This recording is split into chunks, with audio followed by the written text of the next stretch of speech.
Pirate Stories and Other Adventures combo, written by Jeff Child, narrated by John H. Fehskens.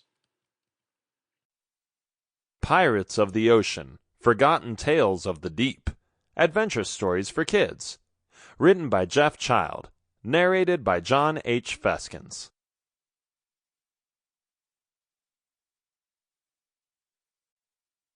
Introduction.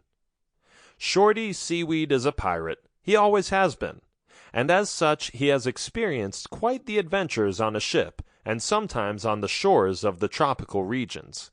But this story beat them all. What he faces is brutal enemies and the extravagant forces of nature.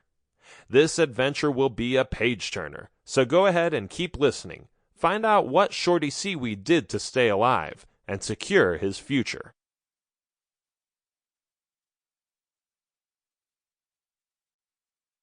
Chapter 1. Wind in the Sails.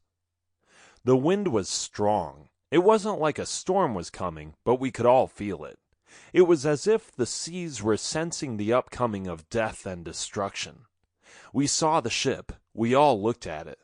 This was going to be the one we were about to board. We were planning a full attack, and we were maneuvering around it, so we could all swing to it on the port side of our ship. I am Shorty Seaweed.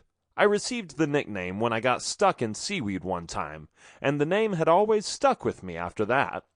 Most of the mates on the ship just called me Shorty, though. Calling someone by a name with more than one or two syllables seemed like too much effort. "Shorty, get the sails!" one of the men shouted. His name was Barlow Trap. "I'm on it!" I yelled back. It started raining. Maybe a storm was brewing. But after some time, I noticed it only turned into some sprinkles. I always hated attacking another ship during a storm. Our ship was approaching the sailors' ship. They were exporting all kinds of goods, from food to valuable items, jewelry, and linen. Each item could be sold, if obtained, at the black market.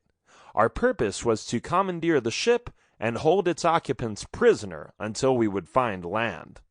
I always preferred capturing people or taking them hostage over killing them. I wasn't the type of guy who delighted in the spilling of blood, but sometimes they just wouldn't cooperate, and it would almost be self-defense to stab them before they stabbed me. I hated guns. I have to be honest. All the powder you had to stuff into those old weapons and the reloading process. I was hoping that someday someone would invent something fancier, like a gun that would shoot 50 rounds in a row without... Sample complete. Ready to continue?